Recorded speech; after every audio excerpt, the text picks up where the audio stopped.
Oke, halo selamat pagi teman-teman. Halo Anesha, halo Kori, dan juga halo Ufi. Yeay, selamat datang di sharing Halo session halo. bersama Aksi. Yeay. Oke, ada kabarnya sehat kan ya teman-teman? Alhamdulillah. Baik Alhamdulillah gimana sehat. Oke, alhamdulillah. Oke, udah pada semangat juga ya semuanya teman-teman. Kalau gitu kita langsung mulai aja nih sharing session-nya. Pertama-tama terima kasih banyak buat Anesha, Ufi, dan juga Korea sudah menyempatkan waktunya. Buat teman-teman anak aksi nih pasti pada semangat juga buat dengerin. Nah, mungkin dari Anesha dulu untuk perkenalan, kemudian dilanjut Korea dan Ufi nih sebelum nanti kita ngobrol lebih lanjut lagi. Silakan. Oke, makasih juga Rena dan halo teman-teman Aksi. Semoga dilancarkan gitu ya persiapan untuk masuk PTN-nya. Halo, kenalin aku Anisha dari jurusan Ilmu Hubungan Internasional UGM. Sekarang di semester 6. Salam kenal. Yeay, salam kenal. Lanjut ke Kori. Oke, halo semuanya. Kenalin, aku Kori Nurulita Andayani. Aku dari Ilmu Keperawatan, angkatannya 2019. Kebetulan sekarang ini aku udah jadi alumni ya, teman-teman ya. Mohon maaf nih. Jadi baru Selamat lulus Kori. awal tahun kemarin. Oke, salam kenal semuanya. Oke, salam kenal juga Kari. Lanjut ke Ufi. Halo semuanya, salam kenal. Aku Ufi, biasa dipanggil Ufi. Aku dari Informatika UNS angkatan 2019. Semoga sih bisa nyusul Korea nanti secepatnya. Amin. Amin. Oke, terima kasih teman-teman buat perkenalannya. Kita langsung lanjut aja ya untuk pertanyaan pertama. Nah, nanti ada beberapa pertanyaan, silakan kita jawab bergantian aja gitu teman-teman untuk masing-masing pertanyaan gitu. Semoga pertanyaan-pertanyaan ini mewakili gitu untuk pertanyaan dari teman-teman yang sedang mempersiapkan untuk UTBK atau SNBT gitu. Oke, pertama ini mungkin sangat basic dan mungkin ada yang udah bosen ditanyain kayak gini, cuman aku ingin tanya nih, kira-kira dulu pertama kali masuk ke jurusan itu memilih jurusan tersebut alasan teman-teman apa sih gitu? Apakah karena interest ataukah karena apa gitu? Mungkin bisa dikasih tahu dari Ufi dulu mungkin. Oke, oke. Kalau dari aku tuh dulu awalnya tuh pengen masuk teknik aja sebenarnya. Maksudnya aku pengen jadi anak teknik, beneran pengen banget jadi anak teknik. Tapi kan di teknik banyak ya jurusannya, ada teknik industri, sipil, arsitek, dan lain-lain. Nah, aku bingung nih, yang cocok di aku tuh kayaknya mana gitu. Terus jadinya aku di situ nyesuaiin sama minat bakat aku gitu. Kayak aku kan nggak bisa ngegambar lurus, nggak bisa ngegaris lurus, aku nggak bisa gambar, pokoknya gambar-gambar aku nggak bisa banget. Jadi aku udah eliminasi jurusan kayak teknik sipil, arsitek, kayaknya aku nggak mungkin masuk ke situ gitu. Terus di sisi lain, aku tuh lumayan familiar sama komputer. Kayak anggota keluarga aku tuh banyak yang kerjanya tuh di hal-hal IT kayak gitu. Terus aku juga suka matematika emang dari dulu. Terus setelah aku cari-cari, ternyata jurusan informatika itu tuh banyak belajar matematikanya. Jadi aku mulai consider ke informatika ini. Ternyata emang benar sih setelah kuliah tuh banyak banget matematikanya gitu. Terus kenapa milih informatika juga? Dulu karena dukungan ortu. Jadi orang tua tuh paling prefer ke informatika ini juga. Kalau orang tua lihatnya dari ini, dari prospek kerjanya. Iya, emang iya sih. Kan udah kayaknya udah banyak orang tahu ya kalau misalkan informatika tuh prospek kerjanya luas banget gitu. Paling itu aja sih. Oh ya, sama ini mungkin aku mau kasih saran buat teman-teman kalau misalkan ada yang interest ke jurusan yang berbau IT. Sebenarnya jurusan yang hubungannya sama IT ini tuh judulnya banyak gitu. Ada ilmu komputer, ada sistem informasi, ada teknik komputer, kayak gitu-gitu yang konsentrasinya tuh beda-beda. Kayak kalau misalkan sistem informasi, dia lebih ngebahasnya tentang manajemen sistem informasi, tentang bisnisnya. Kalau teknik komputer lebih tentang hardware-nya gitu. Kalau informatika, ilkom itu lebih tentang software-nya. Jadi kalau misalkan teman-teman emang interest bisa gali lagi gitu sebenarnya lebih interestnya lagi tuh kemana gitu. Soalnya kalau dari aku ngerasa kayaknya aku lebih tepatnya ke sistem informasi sebenarnya dulu. Cuman aku baru tahu tuh ada sistem informasi pas sudah kuliah. Ya udah jadi gitu. Oke, makasih banyak Ufi, sangat lengkap dan ini pastinya teman-teman juga jadi tambah tahu ya tentang perbedaan-perbedaannya kayaknya banyak ya. Ya kayak bingung apa sih Kak perbedaan teknik informatika sama sistem informasi dan lain-lain. Oke, thank you Ufi. Lanjut ke Kori. Let's go. Oke, jadi alasan awal aku milih ilmu keperawatan. Sebenarnya itu waktu dari aku kecil, dari aku SD, itu emang aku sukanya udah dunia kesehatan gitu. Soalnya waktu kecil dulu, waktu SD, itu aku ikut dokter kecil. Dan pastinya kebanyakan anak-anak itu pastinya, "Kamu pengen jadi apa besok?" "Jadi dokter," gitu. Aku juga kayak gitu. Nah, terus bertambahnya usia, bertambahnya terus naik SMP, SMA, itu aku pikir-pikir kok, kayak dokter tuh nggak tertarik lagi, aku nggak tahu kenapa. Mungkin karena aku mikir tanggung jawabnya gede banget gitu. Dan, sebenarnya untuk semua pekerjaan itu tanggung jawabnya gede ya teman-teman ya. Tapi entah di situ aku ngerasa kayak, "Ah, apa ya yang selain dokter ya, tapi di lingkup kesehatan juga," gitu. Nah, terus aku mikir ada, aku sempat kepikiran juga gizi kesehatan, pikiran juga psikologi. Nah, pokoknya banyak lah yang aku pikirin. Nah, tapi aku kan harus konsul dulu ya ke orang tua gitu, baiknya yang apa gitu, terus kayak ditanyain alasannya apa, terus ke depannya mau gimana gitu. Nah, sampai pada pilihan ilmu keperawatan. Nah, di situ, kebetulan orang tua aku kayak setuju dengan pilihan itu, terus kayak kelanjutannya juga termasuknya, ilmu keperawatan jelasnya jadi perawat gitu ya. Maksudnya kan untuk ilmu keperawatan sebenarnya ada banyak cabang juga, kamu bisa jadi apa aja, tapi untuk jelasnya kamu bisa jadi perawat. Jadi orang tuaku di situ setuju, alasannya itu sih untuk alurnya ya, gitu. Wah, oke. Berarti masih berhubungan sama cita-cita masa kecil, tapi ada perubahan dikit gitu ya, karena setelah gede, oh ternyata kayak gini gitu. Oke, thank you Kori. Sekarang yang terakhir Anesha. Oke, kalau aku sendiri, sebenarnya berawal dari alasan simpel, terus, lama-lama jadi kayak, "Oh, boleh juga," gitu. Jadi dulu waktu aku, SMP kelas 9, itu tuh kayak, aku kan sekolahnya di, kayak kecamatan yang kecil gitu ya, teman-teman, maksudnya bukan di kota gitu. Dan yang mana, kayak belum banyak siswa yang emang suka bahasa Inggris gitu tuh jarang gitu. Ya, kayak belum kayak di SMP di kota-kota gitu. Nah, kebetulan kayak guru bahasa Inggris aku nih ngeliat, "Oh kamu ini, cukup passion ya di bahasa Inggris." Jadi dulu tuh aku sempat consider, aku kuliahnya mungkin yang kayak bisa pakai bahasa Inggris tiap hari kali ya gitu. Terus kayak consider-nya tuh Sasling sama HI gitu, karena aku cari di internet aja simply kayak jurusan apa yang pakai bahasa Inggris gitu. Terus kayak, mmm padahal itu aku sama sekali nggak tahu itu bedanya Sasing sama HI apa, tapi aku cuma keep in mind pada saat itu, oke kayak aku mau kuliah di sini.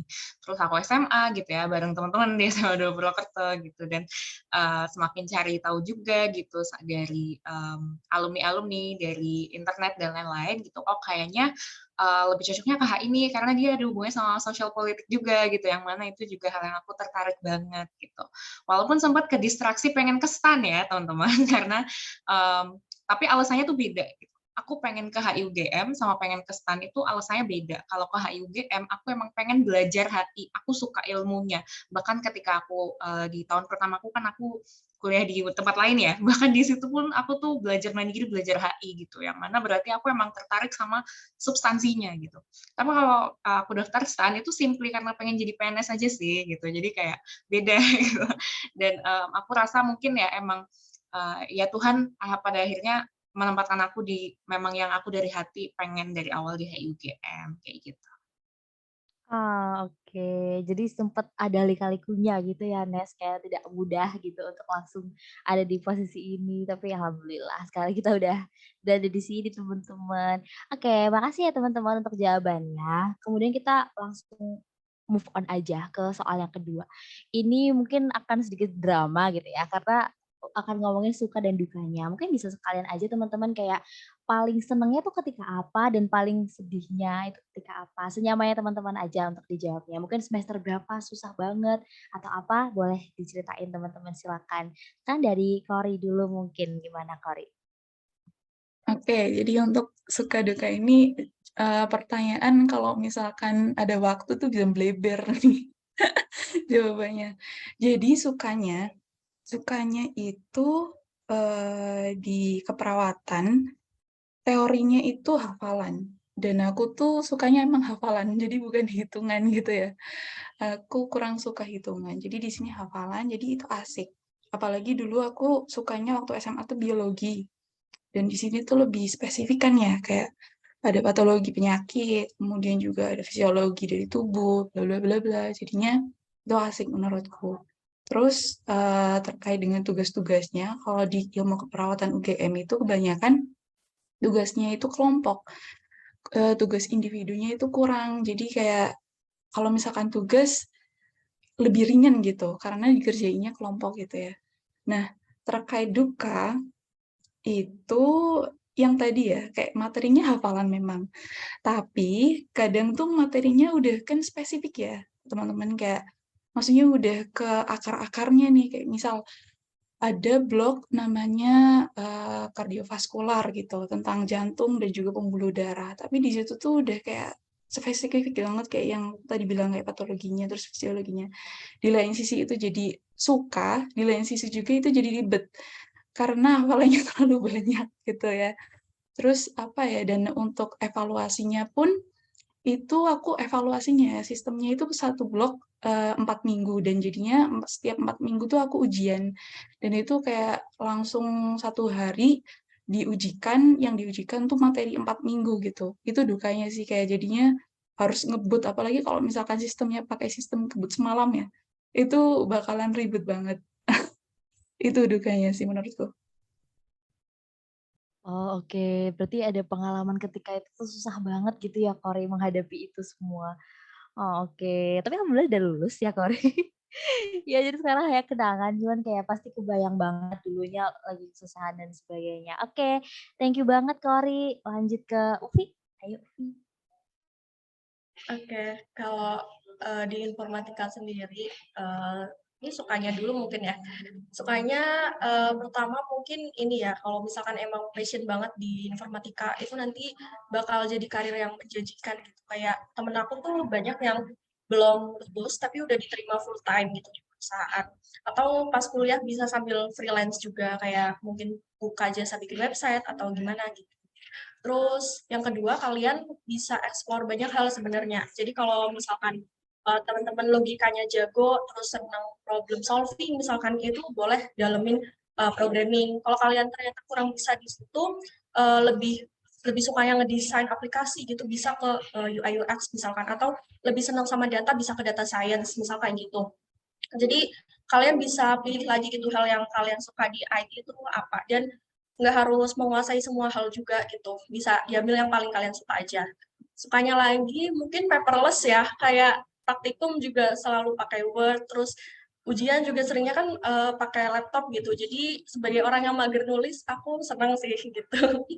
Terus kalau dukanya, mungkin karena aku cewek, jadi dari pas mau masuk kuliah aja aku udah rada overthinking, kayak, aduh ntar sekelas cowoknya banyak banget, ini ceweknya minoritas, aku bakalan punya temen apa enggak, ini ntar ceweknya dikit banget gimana, dan lain-lain. Tapi setelah dijalanin ternyata itu nggak kerasa sama sekali. Kalau dulu aku tuh pernah ngekhawatirin itu, karena ya udah pas jalan ternyata ya udah temenan aja sama siapa aja, dan cowok-cowoknya juga baik-baik banget gitu, mau ngajarin cewek-cewek yang mungkin agak lama ya berprosesnya kayak gitu. Terus dukanya lagi ini suka insecure sih sama cowok-cowoknya, karena mereka jago banget codingnya gitu, sama struggle dalam kuliah ya, karena apalagi di awal-awal itu kan kayak nanemin basicnya dulu. Nah itu programmingnya banyak banget, sedangkan apa ya, logikanya tuh harus jalan banget gitu. Jadi kalau dari aku tuh sebenarnya kurang bisa, tapi balik lagi yang tadi aku bilang, kalian kan nggak harus nguasain itu juga gitu, kalian bisa pilih mana yang kalian bisa, yang kalian expert, nah baru kalian dalemin itu. Kalau dari aku sendiri, aku lebih ke desain aplikasi sih, jadinya sekarang aku lebih fokusnya ke sini. Terus dukanya lagi itu banyak tugas besar. Jadi hampir di tiap semester itu pasti ada tugas besar. Paling banyak itu di semester 4, itu ada 4 tugas besar. Itu kan tugasnya itu dikerjain kelompok sih sebenarnya. Tapi selama 1 semester, dan biasanya setiap minggu itu ada disuruh laporan progres. Jadi mau nggak mau setiap minggu harus ada yang dikerjain gitu biar ada progres gitu sih. Tapi plusnya lagi kalau misalkan ada tugas besar, itu jadinya kalian bisa nabung portofolio gitu. Jadi nanti bisa nambah pengalaman kalian udah pernah bikin ini, udah pernah bikin itu. Gitu. Oh, sama satu lagi praktikumnya mungkin ya. Karena udah ada tugas besar, tapi praktikumnya juga masih ada. Paling itu. Oh, oke, Ufi. Tadi aku cukup deg-degan kayak, aduh ada lagi dukanya, aduh ada lagi dukanya. Sedih buat Ufi. Oke, tapi makasih Ufi buat jawabannya. Sekarang langsung ke Anesha. Gimana Anesha? Oke, sukanya dulu ya. Khususnya di HIUGM gitu ya, departemennya itu sangat seru, sangat dosen-dosennya itu mengajar dengan semangat gitu loh. Maksudnya kayak di setiap mata kuliah itu dosen itu mengajarinnya tuh semangat gitu. Jadi kita tuh nggak ngerasa kayak ini diajarnya tuh cuman buat formalitas, tapi emang dosennya tuh benar-benar mengajar di matkul tersebut gitu. Jadi kita juga ngerasa ikut semangat kayak gitu. Vibes-nya dari awal disambut di HIUGM itu udah kerasa bahwa oh ya gue kayak harus beneran belajar nih gitu. Vibes-nya tuh kayak gitu. Karena fun fact, kalimat pertama yang aku dengar ketika ospek adalah selamat datang di HIUGM, di mana menjadi bagus itu tidak cukup. Pressure langsung kan, kayak apa yang maksudnya? Bagus doang nggak cukup, tuh saya harus gimana gitu. Ternyata yang dimaksud adalah, ini masuk ke duka sih, kalau misalnya di HIUGM itu kan ilmu sosial ya teman-teman, yang mana sebenarnya kita nggak belajar pun nggak masalah. Maksud aku kayak UTS itu kan kita nggak perlu ngafalin sesuatu, kita nggak perlu belajar sesuatu tuh nggak perlu, nggak. Tapi yang penting di sini adalah gimana caranya kita bikin sangu gitu. Sangunya itu simply dari berita-berita internasional mungkin, atau dari jurnal-jurnal yang mana itu tuh nggak akan disuruh sama dosen, nggak akan, kamu baca jurnal ini, kamu baca jurnal itu, nggak akan. Itu semua kita yang belajar sendiri gitu. Jadi mungkin dukanya adalah kita harus aktif belajar sendiri gitu, karena dosen hanya memberikan kayak teori-teori dasarnya, terus gimana cara berpikirnya gitu, tapi pada akhirnya supaya kita bisa paham dan bisa mengimplementasikan apa yang diajarin di HIUGM itu harus proaktif gitu kita dari kitanya sendiri. Sukanya lagi adalah teman-temannya suportif gitu, jadi kalau misalnya lagi nggak paham gitu tentang suatu permasalahan, suatu isu, itu tuh kayak feel free untuk discuss gitu, kayak sambil makan, sambil itu tuh ya udah ngomongin aja gitu. Terus ini mungkin tadi di Kori dijadiin suka, tapi di aku dijadiin duka. Aku tuh nggak terlalu suka kerja kelompok. Karena kayak nggak semua anggotanya bekerja kadang gitu kan. Ya maksudnya walaupun mereka orang baik gitu, cuma kan kadang orang ada yang masih kesulitan untuk mengatur waktu gitu, yang mana cukup banyak yang akhirnya berimbas ke pekerjaan kelompok gitu. Itu seru, cuman kalau lagi dapat anggota kelompok yang kurang oke bagi waktunya, kadang jadi agak marah gitu ya. Tapi cukup banyak kerja kelompok di HI.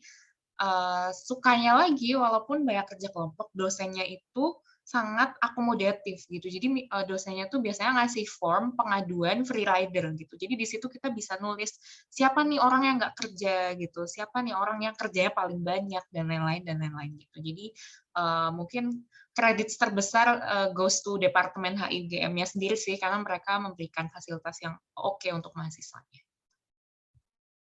Oke, wah ini kalau tentang kerja kelompok pasti kita macem-macem banget ya pendapatnya. Ada yang kayak suka, ada yang nggak suka gitu. Tapi ya udah, soalnya kalau kuliah pasti kolaboratif banget ya, teman-teman lingkungannya kita dituntut buat kerja kelompok, kerja bareng kayak gitu. Ya udah, semoga kita juga nggak usah jadi yang nggak enakan banget deh, kita bisa ngelaporin gitu kalau ada yang emang nunggang doang gitu ke kita. Gitu. Oke, teman-teman terima kasih buat jawabannya. Mungkin ini masih nyambung sama pertanyaan ini yang barusan. Cuman kayak tadi kan lebih ke akademik gitu ya, teman-teman. Tapi ada nggak struggle yang kayak non akademik, mungkin yang kayak lagi kos terus kayak ngerasa tidak punya uang sama sekali gitu-gitu, yang mungkin pernah terjadi, khususnya ini kita semua kan kos ya atau merantau gitu. Mungkin ada struggle yang ingin diceritain supaya teman-teman siap gitu menghadapinya, misalkan besok mereka juga mengalami hal yang serupa gitu. Senyamannya aja ya teman-teman. Silakan dari Kori dulu mungkin. Oke, jadi struggle di luar akademik ya. Tentunya kalau di luar akademik, kayaknya tentang ini deh, keuangan yang itu ya, manajemen keuangan kos. Anak kos itu benar-benar harus pintar buat manajemen keuangannya, karena kalau misalkan nggak nyampe 1 bulan, bingung mau makan apa. Itu ya teman-teman ya. Sebenarnya udah banyak pastinya kayak denger anak kos tuh makannya Indomie, makannya itu yang instan-instan kayak misal Energen sarapannya, terus apa ya, kayak mungkin di Jogja tuh bakalan, familiar banget namanya burjo. Itu apa ya, senjatanya anak kos kalau misalkan di akhir bulan tuh bingung mau makan apa. Nah, tapi kan kita kan apa ya, nggak mungkin tuh kayak setiap hari makannya tuh instan-instan. Kita kan harus juga memperhatikan makanan kita ya. Jadi manajemen keuangan itu perlu banget diperhatikan. Karena aku juga dulu pernah beberapa bulan itu kayak manajemenku tuh kurang banget karena di keperawatan itu kebetulan kalau misalkan di aku tuh ada kayak semacam kelompok yang merangkum materi dari dosen. Jadi tuh tapi mereka tuh perlu apa ya, kayak ada bayaran dari kita gitu loh, supaya materinya gitu kita dapat. Kan ada Zoom kan, kemarin tuh online kan kuliahnya. Dan kadang-kadang tuh emang kebanyakan mahasiswa tuh nggak memperhatikan waktu kuliah online gitu loh, kebanyakan mereka tidur. Jadi apa ya, kita tuh benar-benar mengandalkan kelompok untuk yang merangkum materi-materi itu. Dan kemarin tuh kayak nunggak, jadinya itu kayak banyak pengeluaran juga sih, kayak ada alat kesehatan juga, alat-alat kesehatan ya buat skills. Jadi kalau di keperawatan itu ada namanya blok apa ya, keterampilan keperawatan. Jadi di situ tuh kayak kamu bakalan belajar buat yang infus, terus injeksi obat, terus kayak misal TTP, atau apa ya, mengukur tanda-tanda vital.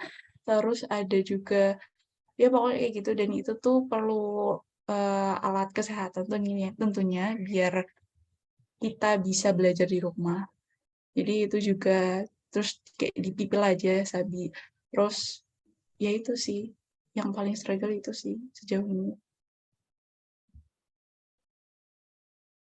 Oke, berarti keuangan ya, Kori. Terus kayak kita berarti juga harus tahu kalau ternyata alat kesehatan itu ada yang perlu kita beli sendiri juga ya, kayak nggak disediain semuanya gitu. Mungkin buat teman-teman yang minat nih di bidang keperawatan atau kesehatan yang lainnya, mungkin bisa banget belajar dari ceritanya Kori untuk save up ya dari sekarang, nabung gitu buat apa yang bakal dihadapi di depan gitu. Tentunya sebagai anak kos juga harus berhemat gitu. Oke, makasih Kori jawabannya. Lanjut ke Ufi. Ada kesulitan apa Ufi yang selama ini mungkin pernah dialami? Oh, ini kayaknya lebih khusus di UNS-nya sih. Jadi kalau di UNS itu kontur jalannya naik turun banget, beneran naik turun. Nggak cuma di kampus ya, di daerah kampusnya. Jadi kos-kosan kan otomatis di daerah kampus itu juga sama naik turun banget. Jadi kalau misalkan teman-teman udah bawa motor nih jalan, tuh bukan agak lagi sih, lebih ke capek banget ya. Kayak langsung pegel kakinya gitu. Jadi lebih gampang sih kalau misalkan emang ntar ngekos terus di UNS tuh bawa motor gitu. Karena jalannya itu yang naik turun. Kalau misalkan jalannya rata, itu jalan masih oke gitu. Walaupun panas ya, tapi waktu juga panas sih sekarang gitu. Terus kalau misalkan dari keuangan, aku nggak terlalu ngerasa sulit ya. Mungkin karena balik lagi Solo kan emang terkenal murah gitu. Dan emang beneran murah. Ya kos-kosan juga dari 500.000 per bulan itu kalian udah bisa dapet yang kamar mandi dalam dan oke dan nyaman gitu. Ya beneran. Terus kalau makan juga itu murah. Bahkan temen aku tuh ada, ini beneran ya, dia tuh masak sendiri, bikin nasi sendiri. Sebulan cuman habisnya 250.000. Tapi dia emang masak sendiri dan bikin nasi sendiri. Jadi dia jarang makan di luar lah, jarang banget makan di luar. Kayak gitu. Terus kalau dari sosialnya, kalau orang-orang Solonya tuh emang ramah-ramah. Kayak aku tuh pernah ninggalin HP di dashboard motor. Itu aku surprisingly nggak diambil sama tukang parkirnya atau sama siapa gitu. Padahal itu aku ninggalinnya lama gitu. Apalagi ya, paling gitu sih. Kalau dari teman-temannya, tadi aku udah mention yang tadi ya, supportive juga. Jadi kayak cewek-cewek itu kan emang agak lebih lama ya belajar logikanya daripada cowok-cowok. Tapi si cowok-cowoknya tuh mau gitu ngajarin pelan-pelan. Kalau misalkan lagi tugas kelompok juga cowok-cowoknya lebih memaklumi. Jadi ngasih pekerjaan ke cewek yang lebih kayaknya ceweknya emang lebih bisa gitu daripada harus ngerjain yang susah banget gitu. Paling itu sih. Oh, oke, thank you banget Uvi. Tadi mungkin Uvi melihat ya wajah-wajah warga Jogja setelah mendengar harga-harga. Ya, jadi mungkin itu kayak perbedaan yang mungkin ada banget ya signifikan gitu antara harga-harga di Solo dan juga di Jogja gitu. Mungkin bisa buat referensi juga buat teman-teman yang pengen ke Jogja mungkin bisa lebih persiapan lagi uangnya, yang ke Solo mungkin bisa lah gitu ya dihemat-hemat atau untuk yang lain gitu. Kemudian kalau Anesya gimana Anesya sendiri? Oke, mungkin ini aku mau disclaimer tentang keuangan dulu ya teman-teman. Menurutku, kenapa aku menganggap Jogja mahal? Karena aku pakai standar-standar Purwokerto. Karena aku dulu hidupnya di Purwokerto kan SMA-nya kita semua gitu. Jadi kayak aku merasa Jogja mahal. Tapi kalau aku tanyanya ke teman-temanku yang dari ibu kota, pasti mereka akan ngerasa murah banget Jogja gitu. Jadi ini bukan lagi kayak ngasih tahu kalian bahwa Jogja mahal, tapi itu dari standar Purwokerto gitu. Jadi beda ya sama standarnya teman-teman di Jakarta gitu. Itu. Terus struggle aku yang mungkin ke arah non akademik mungkin ini ya, FOMO. Kalau jadi mahasiswa tuh pasti pernah ngerasain fase FOMO gitu, kayak ngelihat pencapaian teman-teman yang lain kayak gitu. Terus kayak, aduh kok kayaknya aku susah banget mahamin matkul yang ini gitu. Sementara kayaknya yang lain tuh udah pada bisa wasisus gitu, kayak perasaan sendiri gitu. Walaupun aku udah ngekos dari SMA, tapi pasti ada kayak waktu-waktu yang aduh aku tuh kok sepi banget ya, merasa sendirian gitu, apalagi lagi insecure, mungkin lagi FOMO, lagi overthinking, waktu-waktu kayak gitu sih yang struggle yang ya even sampai sekarang pasti kita semua pasti punya gitu kan momen-momen kayak gitu dan mungkin tips dari aku kita harus tahu sih kita harus tahu kita itu kalau lagi di posisi yang rendah kayak gitu tuh butuhnya tuh apa gitu. Apakah simply beli makanan enak gitu atau ngobrol sama orang, pergi sama orang, cuman kita yang tahu gitu. Jadi menurutku merantau gitu ya, ngekos itu benar-benar ngebantu untuk kita semakin tahu diri kita sih, kayak apa yang bikin kita seneng dan lain-lain gitu. Kalau untuk keseharian sebenarnya karena aku hidup di Pogung gitu ya. Pogung itu adalah sebuah area ya teman-teman yang mana itu kayak labirin gitu. Tapi jatuhnya jadi jauh tapi deket gitu.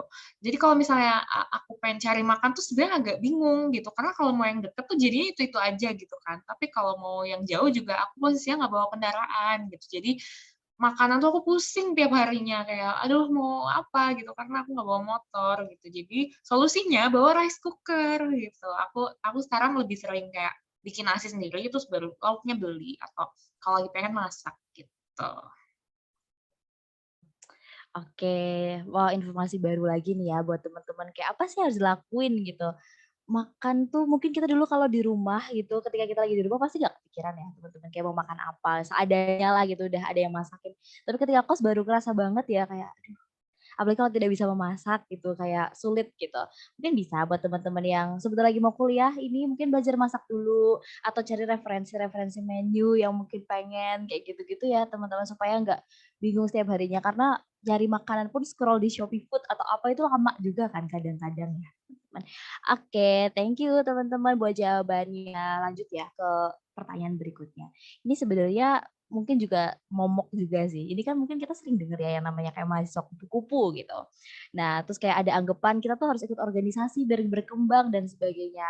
Aku pengen tahu nih pendapatnya Anesya, Kori sama Ufi. Gimana sih pendapatnya? Apakah kita tuh harus banget ikut organisasi? Terus kalau ikut tuh kenapa? Atau kalau enggak tuh jadi kenapa? Gitu mungkin bisa dibagikan pendapatnya gitu.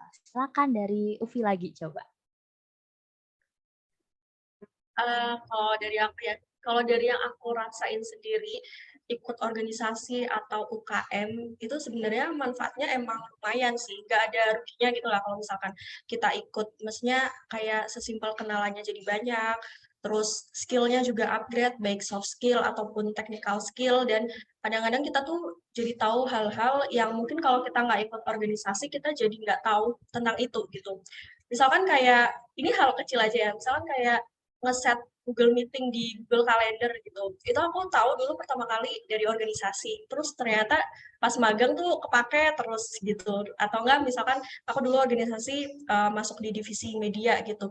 Otomatis kan skill editing aku meningkat, terus juga aku punya portofolio, aku pernah bikin ini, pernah bikin itu, kayak gitu kan. Tapi tergantung sih tujuan kita ikut organisasi tuh mau ngapain gitu. Kalau misalkan kita ikut cuma mau ikut-ikut doang, mungkin bakal kurang berasa ya impact-nya buat diri kita sendiri gitu. Tapi kalau misalkan kita ikut organisasi, beneran kayak berkontribusi gitu di organisasi itu, bakal lebih kerasa sih manfaatnya buat diri kita sendiri gitu.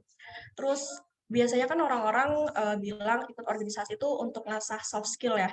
Itu benar juga sih. Aku setuju karena aku ngerasa soft skill aku juga improve dari organisasi.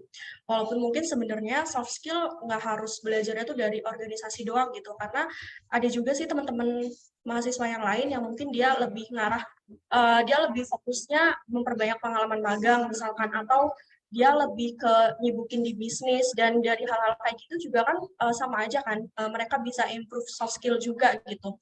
Atau dari pembelajaran kuliah aja sebenarnya kita juga udah bisa gitu untuk belajar soft skill, kayak misalkan di kerja kelompok ya, kita belajar tanggung jawab sama pembagian tugas yang udah dikasih, terus berani ngeluarin pendapat pas lagi diskusi, atau belajar public speaking lewat presentasi, misalkan dari hal-hal kayak gitu. Kalau dari aku mungkin intinya sibukin diri aja kali ya dengan kegiatan dan pengalaman-pengalaman di luar kuliah yang positif gitu. Asalkan kuliahnya masih jadi prioritas, jangan yang misalkan organisasinya malah di atas kuliah gitu. Terus mungkin tambahannya kalau misalkan kalian arahnya kayak career oriented gitu, mungkin bakal better kalau misalkan kalian ikut organisasi atau UKM yang emang ngedukung ke arah karir atau passion kita gitu. Misalkan aku nih anak IT, nah aku masuk organisasi ikutnya di divisi teknologi, karena nantinya job desk-nya tuh bikin website organisasi misalkan. Nah, di situ kan aku bisa ngimplementasiin apa yang udah aku pelajarin di kuliah gitu. Mungkin kayak gitu sih kalau dari aku. Wah, oke. Terima kasih banget Uvi insight-nya. Berarti yang penting kayak apapun lah ya kegiatannya, asalkan positif gitu dan bisa mengisi waktu dengan baik. Itu berarti recommended lah ya, daripada kayak kita akademik aja mungkin soft skill yang lain-lain mungkin belum terlalu terasah gitu. Oke, thank you Uvi. Lanjut ke Kori. Kalau Kori gimana pengalamannya? Oke, jadi terkait organisasi, menurutku perlu minimal satu gitu. Jangan kebanyakan tapi, karena kalau misalkan kebanyakan kamu bakalan apa ya repot kayak apa nggak ada waktu buat diri kamu sendiri gitu. Apalagi satu organisasi itu kan biasanya itu kayak ada event-event gede gitu ya. Dan kita masuk jadi panitia di acara-acara itu. Itu tuh tambah double job gitu. Kamu udah ngurus organisasi, kamu ngurus acara itu gitu. Itu aja udah banyak. Jadi ya minimal satu organisasi aja gitu. Kalau misalkan di sini bisa bisa jadi kamu ikut satu UKM yang kayak buat kamu asik-asik gitu loh. Kayak kemarin misalkan aku ikut UKM Saka, itu kayak tari saman gitu. Itu tuh asik karena apa ya, itu bisa buat refresh kamu setelah kamu capek ngurus organisasi yang serius sama ngurus akademik gitu. Itu juga bisa. Nah, terus aku setuju banget yang dikatain Uvi tadi, organisasi ini tergantung sama niat kamu masuk. Kalau misalkan kamu masuknya cuma ikut-ikutan, itu kamu nggak akan menemukan apa ya manfaat dari organisasi itu. Tapi kalau misalkan kamu masuknya itu kamu emang niat mau apa ya, misal kamu pengen nyari teman baru, kamu pengen ngasah rasa tanggung jawab kamu, kamu pengen ngasah apa ya, jiwa sosial kamu, itu bisa banget kalau misalkan kamu masuk organisasi tuh. Terus kalau misalkan kamu nggak ikut organisasi, sebenarnya bisa ya kayak kamu ikut lebih fokus ke volunteer atau magang atau nyari komunitas di luar apa kampus gitu ya. Tapi di sini jadi pilihan sederhana sih organisasi menurutku kayak kalau misalkan kamu bingung nyari komunitas di luar atau belum dapat magang atau belum apa, kamu bisa ikut organisasi di kampus dulu gitu. Buat apa? Buat ngisi waktu kamu gitu. Mungkin waktu apa ya tahun pertama atau tahun kedua gitu ya. Soalnya kalau misalkan kamu basicnya mungkin di SMA kamu ikut organisasi terus di kuliah kamu nggak ada kegiatan, kayaknya bakalan kosong deh kayak, aduh ngapain ya ini abis kuliah terus ngapain ya aku ya kayak bingung mau ngapain gitu bisa jadi kan. Itu menurutku. Oke, thank you Kori. Tapi sebenarnya yang barusan Kori bilang tuh cukup gimana ya, lucu tapi sedih gitu. Kalau kita dengar lucu ya kayak ngapain ya ini ya gitu. Kan kayak lucu tapi sebenarnya sedih banget ya teman-teman kalau kita kayak nggak tahu harus ngapain gitu. Kayak jadinya mungkin bisa organisasi, volunteer dan lain-lain yang tadi disebutin oleh Kori untuk menjadi opsi gitu buat teman-teman beraktivitas.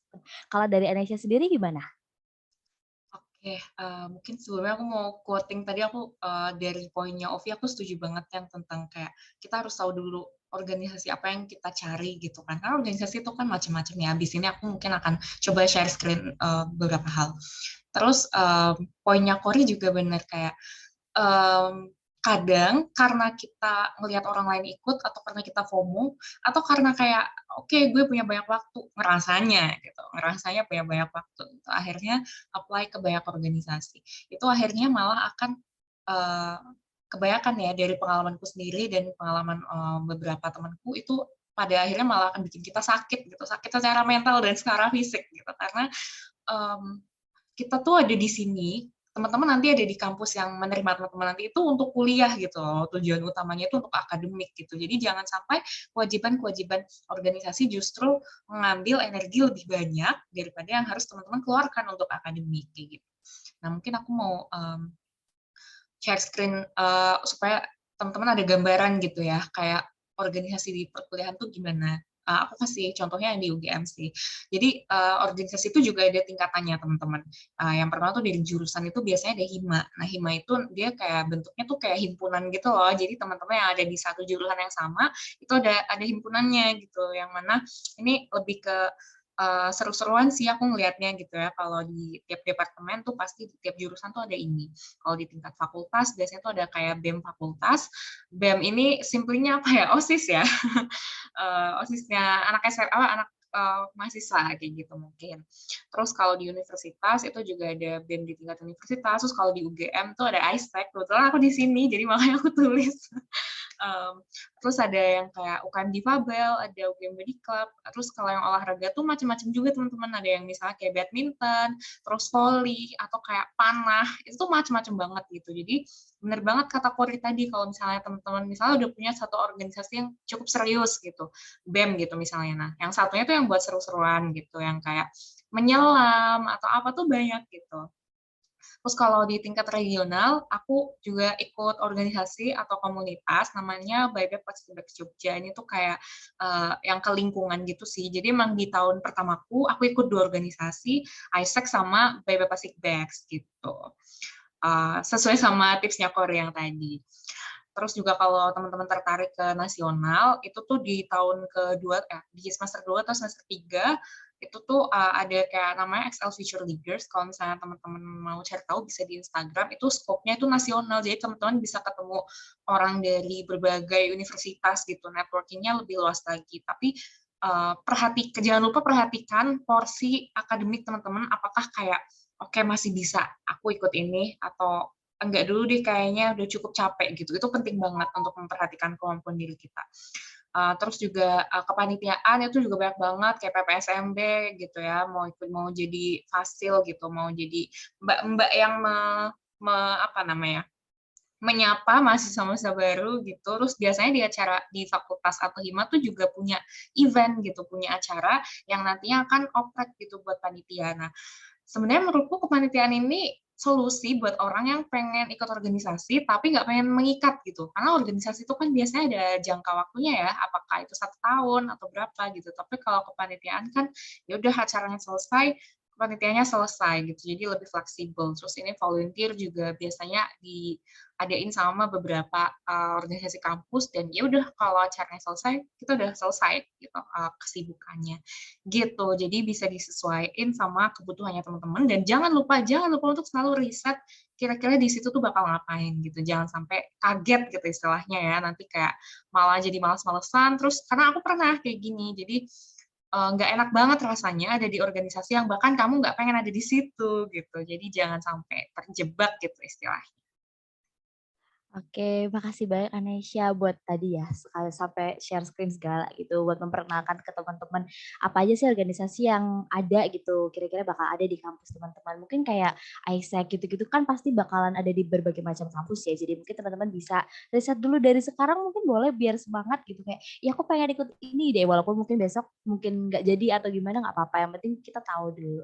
Oke, makasih Anesya dan Kori dan juga Uvi buat jawabannya untuk pertanyaan yang ini. Kita lanjut ya, mungkin ini balik lagi ke akademik. Oh, jadi kita selang-seling.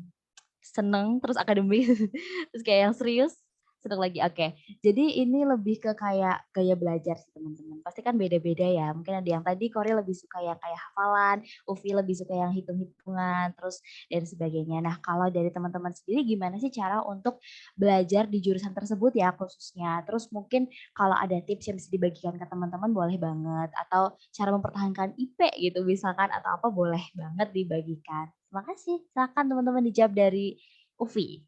Gimana Uvi? Oke, kalau aku biasanya sih selalu belajarnya pertama dari sumber yang dikasih sama dosen ya. Misalkan dosen itu punya PPT, terus ngasih e-book. Biasanya aku belajar pertama dari situ dulu.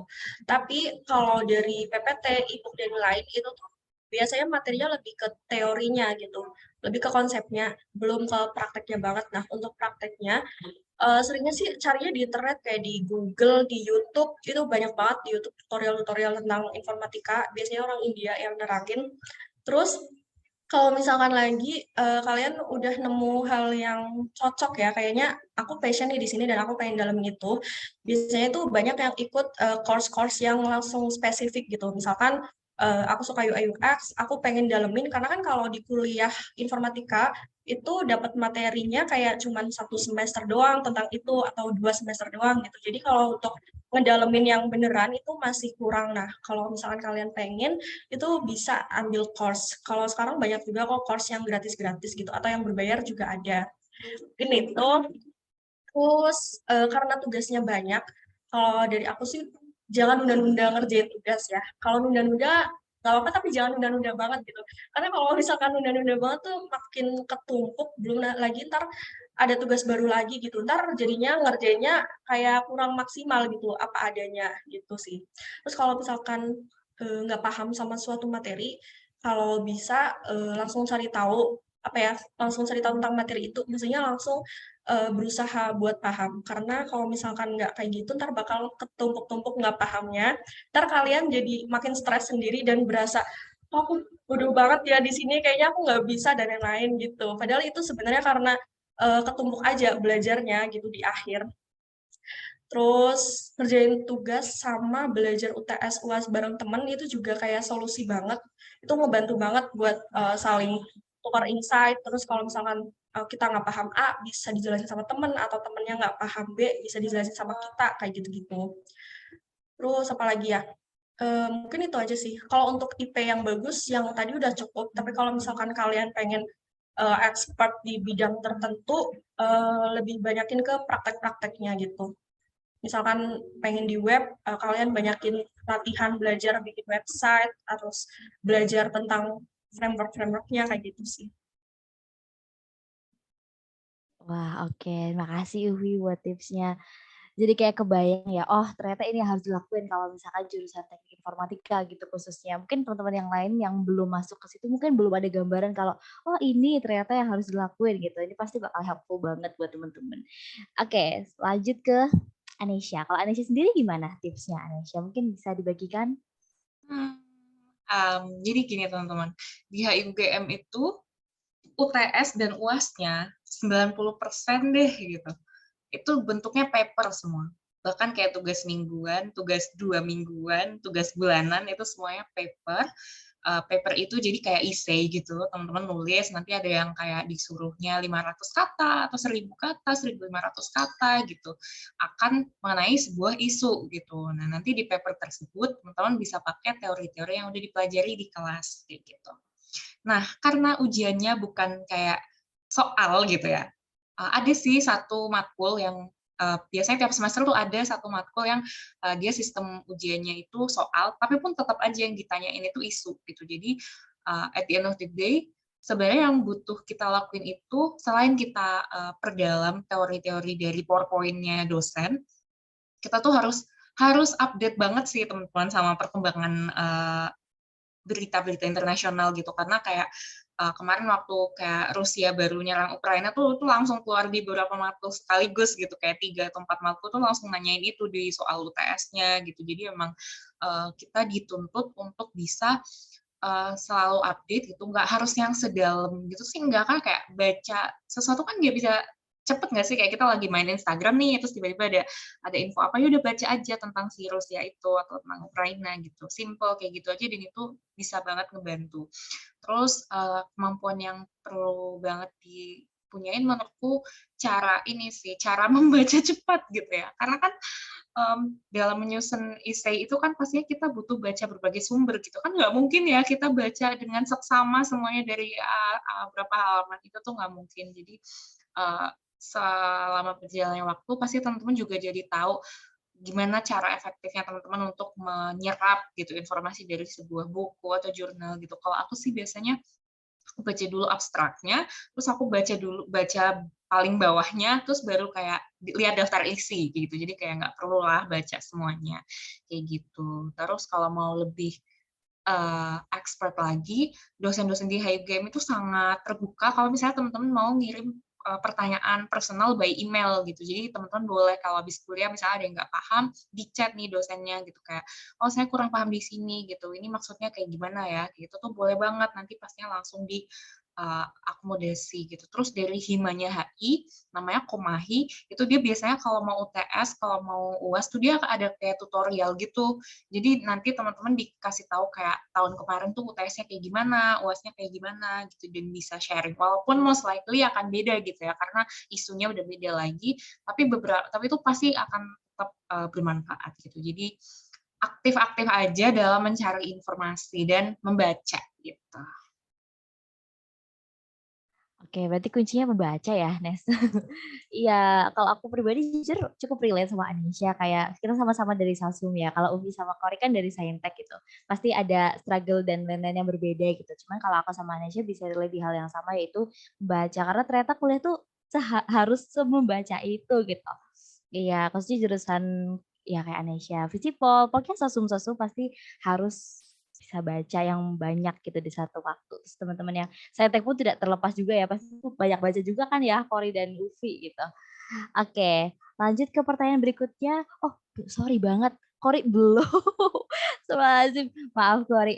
Oke, kalau dari Kori sendiri gimana? Ada tips khususnya mungkin selama ini yang ditempuh gitu untuk menghadapi ujian mungkin dan sehari-hari dalam hal akademik akan dibagikan Kori. Oke, jadi untuk mempertahankan IP atau apa ya, nilainya bagus lah waktu evaluasi blog. Itu yang pertama, aku tuh sebenarnya ini tuh pola yang aku terapin beberapa semester terakhir, tapi ini tuh terbukti manjur. Jadi aku kayak, ya ampun kenapa aku dari semester awal nggak pakai ini ya gitu. Tapi ini tergolongnya ribet teman-teman. Jadi kan waktu kemarin beberapa semester, enggak, sebagian besar semester kita kan kepotong COVID ya. Jadi kuliahnya tuh online. Nah, aku tuh pakai caranya kayak gini. Aku pakai mapping. Aku bikin di Word atau Excel gitu ya, mapping. Terus di situ kayak ada topik blog yang perlu aku baca. Terus nanti ada kayak ada checklist gitu, di mana di situ aku udah ngerangkum materi, aku baca, terus aku tulis lagi di tulis manual di buku gitu. Jadi 3 kali, kayak gitu ya. Soalnya itu hafalan teman-teman ya, karena kebanyakan materi itu hafalan, jadi harus kayak gitu, harus berulang. Dan ya bener-bener kayak gitu. Jadi kan kalau misalkan setiap kita kuliah, itu kan ada yang nge-record, dan pastinya recordannya itu tuh bakalan di-share di grup. Jadi aku mulainya itu harus 2 minggu sebelum aku evaluasi. Jadi, itu waktu yang paling bagus sih menurutku. Tapi kadang-kadang karena aku mager, itu kadang-kadang seminggu sebelum aku evaluasi. Pokoknya itu ya, kayak aku pertama itu aku harus ngelihat, record Zoom dulu. Terus habis itu kayak aku percepat, kadang-kadang kan dosen tuh ada yang ngomongnya itu nyampein materinya itu, agak lama gitu. Jadi aku nggak sabaran aku percepat. Itu lebih masuk di aku tuh. Kayak aku dengerin, terus aku sambil ngetik di Word. Kayak materi yang disampaikan aku ketik di Word, terus udah checklist di mapping. Terus habis itu dari rangkuman yang aku tadi bilang kayak dari, kelompok yang suka ngerangkum materi itu, aku baca, terus di situ aku tulis, apa ya, lebih versi rincinya di buku catatan. Nah, habis itu aku centang lagi di mapping, terus terakhir itu aku baca dari yang Word, dari yang rangkuman yang kelompok belajar itu, sama catatan yang ada di buku yang aku bikin. Jadi 3 kali baca, itu. Terus centang lagi, baru aku udah lega, kayak aku harus, apa ya, maksudnya aku, kayaknya ini nggak ada yang tinggal lagi nih, gitu. Aku baru yakin kalau misalkan udah step-step itu tuh udah aku jalanin, gitu. Tapi balik lagi tergantung kemampuan teman-teman ya. Kalau misalkan teman-teman yakin memori teman-teman itu, berapa giga, mungkin 200 giga atau 300 giga, mungkin sekali baca udah bisa langsung nangkap gitu ya, kayak gitu. Terus yang paling penting lagi teman-teman harus tahu cara belajar teman-teman yang enak gitu ya. Kalau aku tuh tipenya nggak bisa belajar di kafe, nggak bisa belajar kelompok, nggak bisa belajar bareng temen. Jadi aku tuh harus sendiri di kamar kos, terus tenang, nggak boleh ada suara, kayak gitu cara belajarku gitu ya. Karena kalau misalkan di kafe kan nggak bisa rebahan ya. Kadang-kadang kalau misalkan kita udah apa nih capek baca terus apa mantengin laptop tuh aku butuh apa ya kayak ngerebahin punggungku gitu loh. Jadi ya harus di kos kayak gitu. Itu sih yang paling penting. Oke, thank you Kori. Wow, ini butuh dedikasi yang sangat besar ya, keren banget sih. Wah, tapi terbukti manjur ya Kori ternyata. Manjur, Iya, serius jadi manjur. mungkin bisa dicoba nih buat teman-teman yang lain. Iya, mungkin nggak selalu cocok buat semua orang gitu, cuman mungkin bisa dicoba sebagai salah satu alternatif gitu ya. Oke, ini beneran udah bertiga jam semua ya teman-teman, tadi maaf banget Kori kelewatan dikit. Oke, baik selanjutnya ke pertanyaan ini lebih ke kayak kebutuhan sehari-hari gitu sih teman-teman, yang lebih praktikal gitu ya. Kalau misalkan, hal-hal yang dibutuhin sehari-hari itu apa sih ketika kuliah gitu? Mungkin kayak teman-teman tuh perlu banget bawa binder, perlu banget bawa laptop, selalu harus nyatet dan sebagainya. Mungkin apa aja yang kira-kira perlu dipersiapkan nih buat teman-teman yang akan kuliah gitu tahun depan, tahun ini kayak gitu? Mungkin boleh di-share dari Anesya dulu mungkin? Atau masih mikir? Atau mau siapa dulu? Enggak. Ini Gimana? mungkin karena di Visipol, yang penting bawa diri sih. Aku jadi kayak bingung, tapi kan itu bukan saran terbaik untuk anak SMA ya gitu. Tapi bicara secara jujur gitu ya teman-teman. Kalau di Visipol, terutamanya di HI itu sebenarnya yang penting bawa diri dan bawa ya satu tools buat nyatet. Itu bebas mau pakai laptop, mau pakai tablet, mau pakai buku catatan tuh bebas gitu. Yang penting ya udah ada gitu. Itu udah cukup. Itu udah cukup untuk dibawa gitu. Apalagi kayak misalnya itu kayak kelas yang emang lagi sistemnya tuh diskusi yang kayak talk show gitu yang mungkin nggak perlu ada banyak catatan itu benar bawa diri aja tuh cukup gitu. Mungkin beda ya sama teman-teman yang mungkin kayak materi itu harus dihafal atau dan lain itu mungkin beda. Tapi kalau di HI nggak perlu mempersiapkan banyak tools atau apa sih yang perlu dibawa ke sekolah. Cuma mungkin jangan lupa sarapan aja sih gitu karena kayak ngobrol dan berdiskusi itu kan capek ya gitu. Jadi supaya kita juga bisa menyerap konsentrasi walaupun aku kadang nggak sarapan sih gitu. Tapi pasti beda banget ketika aku sarapan dan enggak. Itu pasti beda banget kesiapan kita di kelas.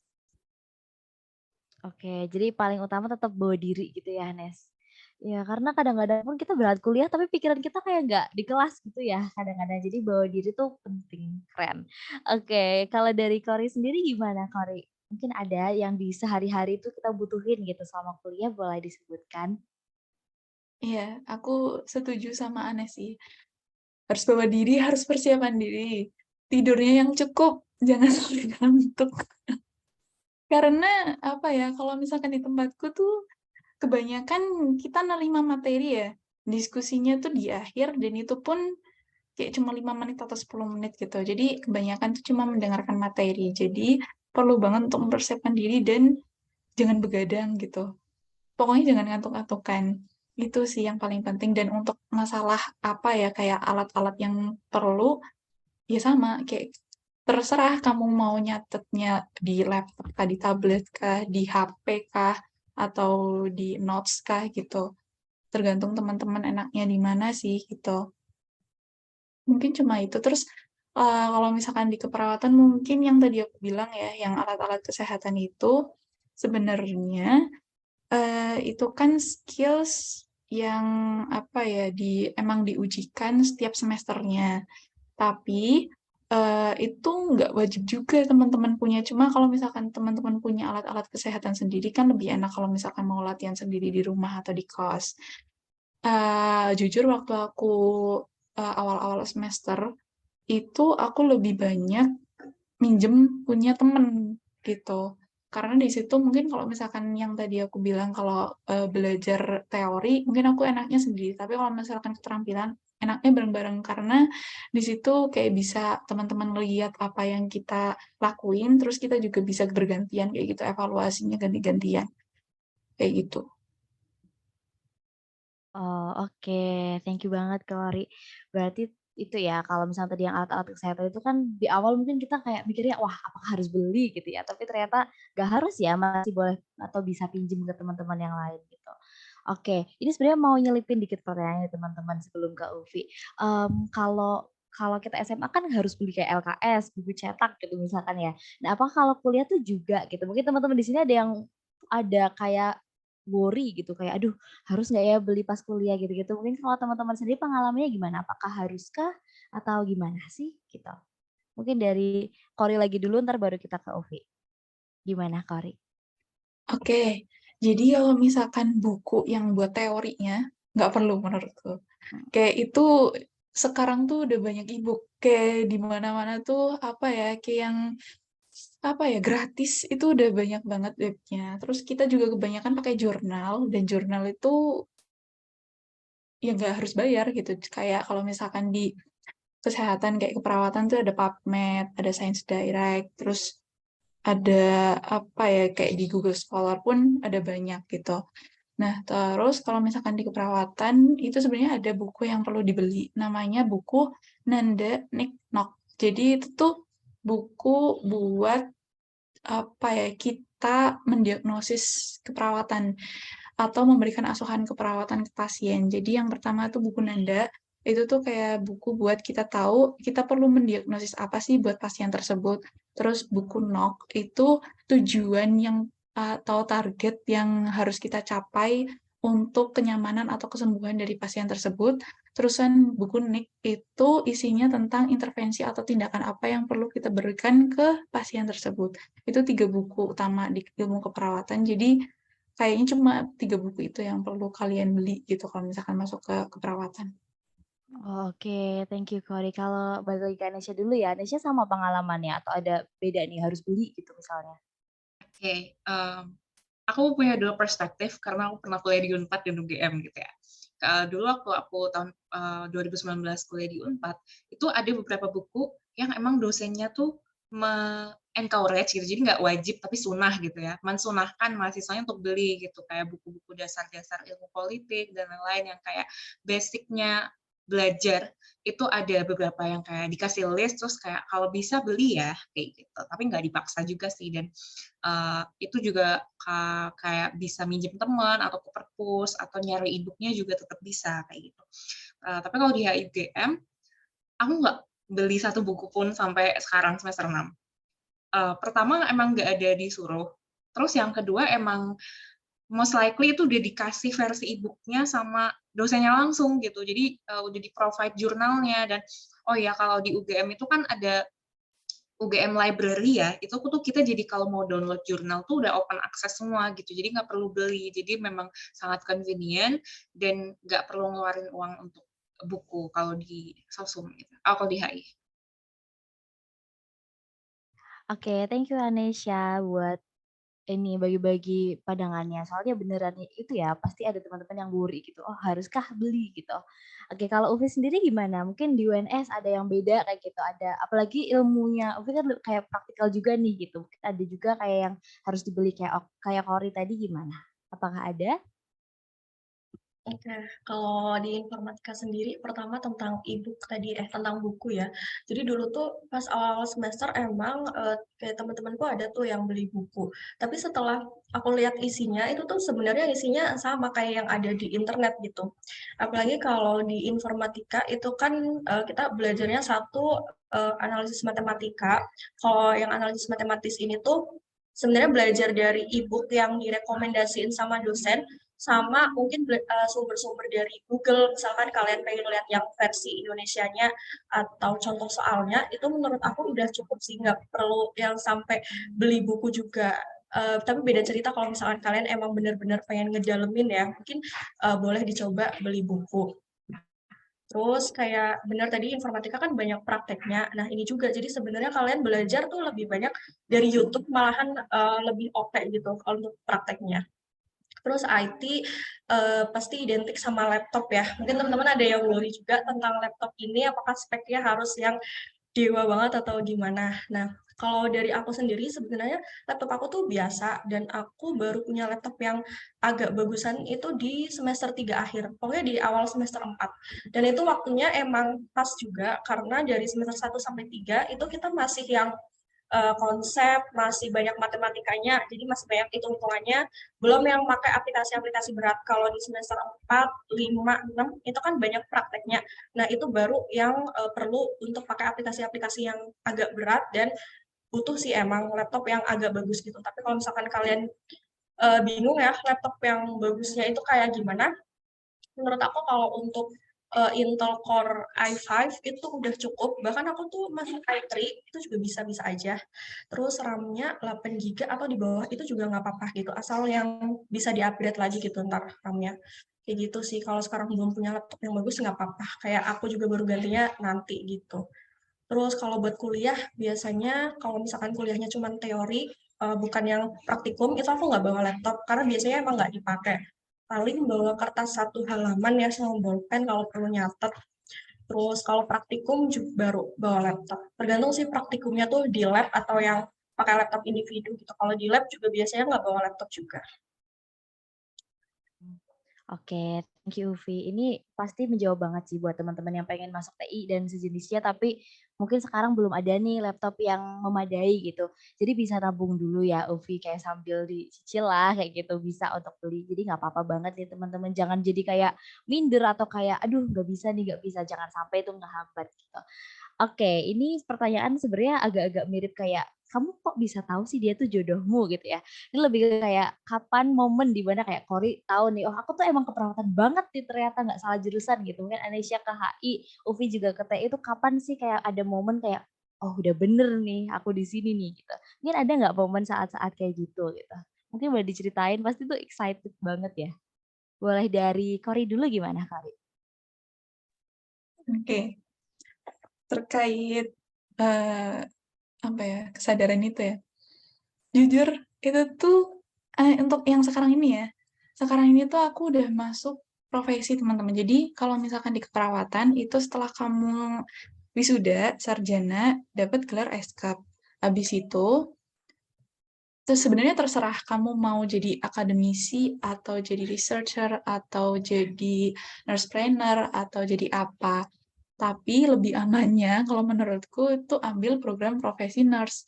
Jadi di sini biar kamu biar selanjutnya kalau misalkan kamu pengen jadi perawat klinis itu ya bisa gitu. Terus sekarang ini kebetulan aku emang udah di program profesi nurse. Dan di sini baru seminggu.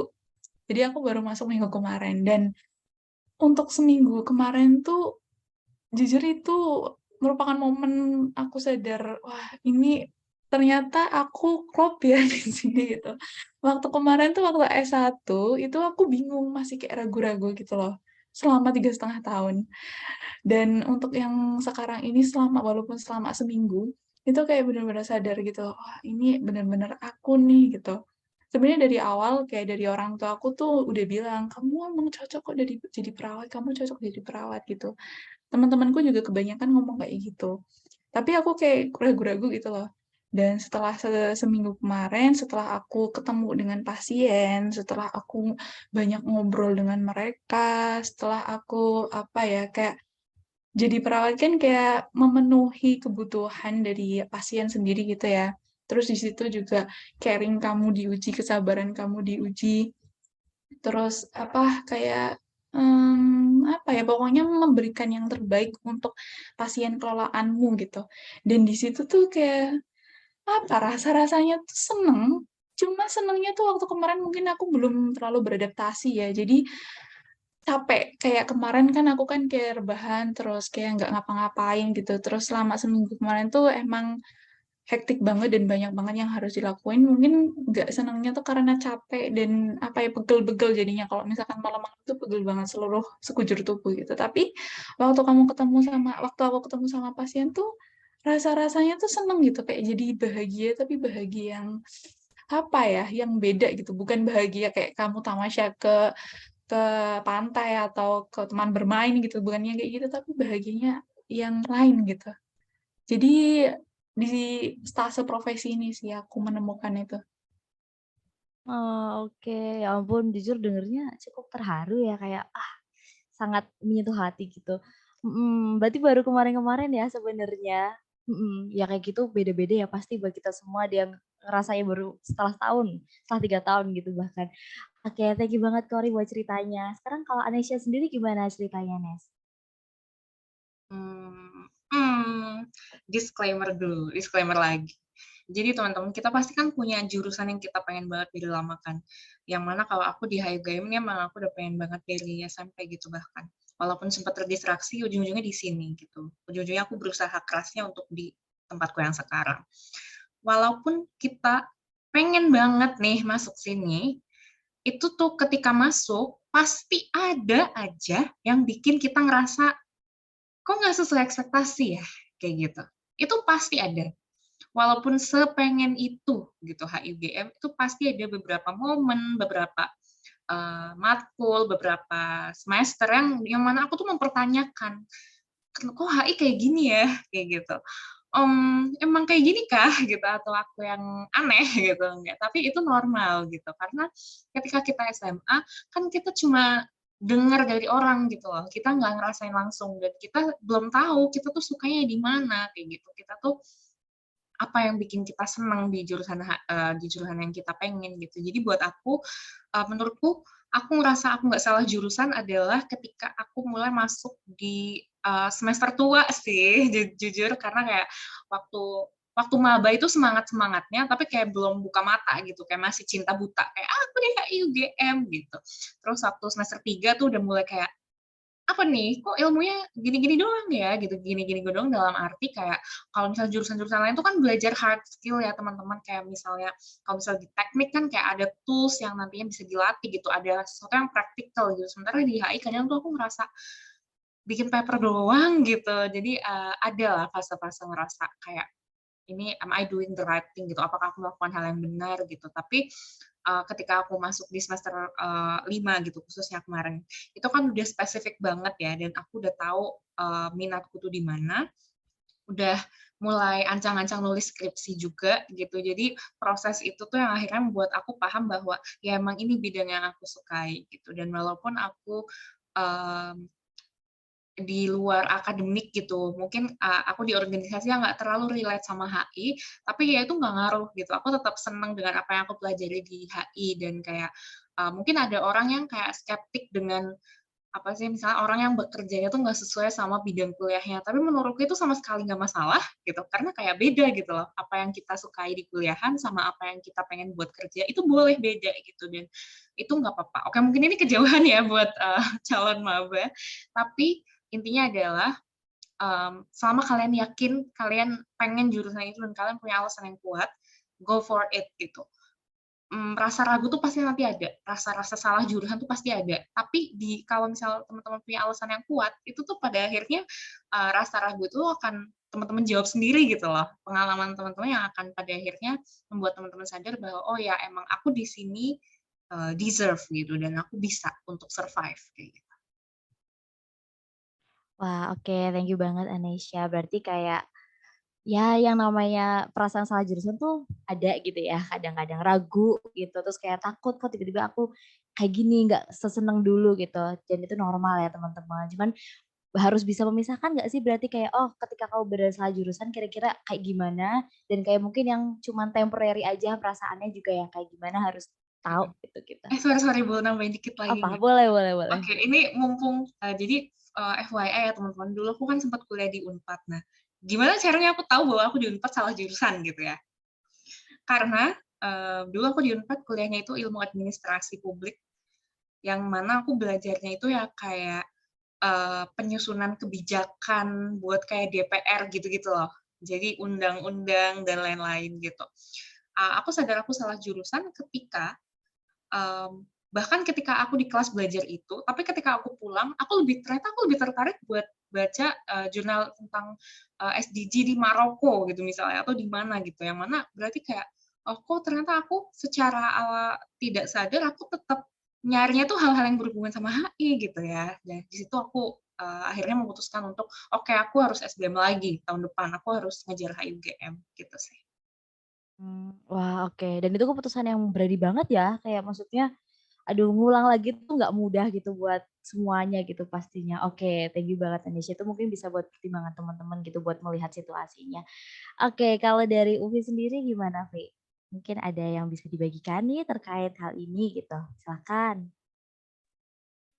Kalau dari aku tuh sama sih kayak Anesya, kayak aku baru nyadar, baru ngerasa aku nggak salah jurusan tuh malahan di semester 2. Aku tuh di semester 6. Jadi di semester 1 sampai 3 aku masih struggle karena aku nggak expect informatika ternyata ngodingnya banyak banget gitu. Kalau matematika masih oke lah gitu ya, dan aku pun udah expect kalau matematikanya banyak. Tapi ternyata codingnya banyak banget ya, aduh coding terus.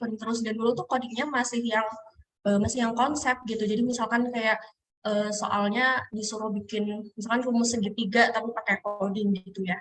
Kayak bagi aku tuh dulu masih masih boring gitu loh. Nah, terus pas masuk ke semester 4 itu baru yang implementasinya kayak tiba-tiba ada mata kuliah pengembangan aplikasi mobile, terus ada rekayasa perangkat lunak, jadi bikin aplikasi, bikin sistem. Nah, di situ kan mikirnya tuh nggak cuma tentang codingnya, tapi mikir tentang kita bikin apa ya yang kira-kira berguna gitu buat masyarakat, kita bikin apa ya yang kira-kira menyelesaikan masalah masyarakat, dan bahkan lebih lebih banyak lagi yang dibahas gitu, nggak cuma tentang coding, jadi kayak aplikasinya nanti gimana biar pengguna itu enak makainya, terus dari pemasarannya juga ada yang dipikirin juga kayak gitu sih.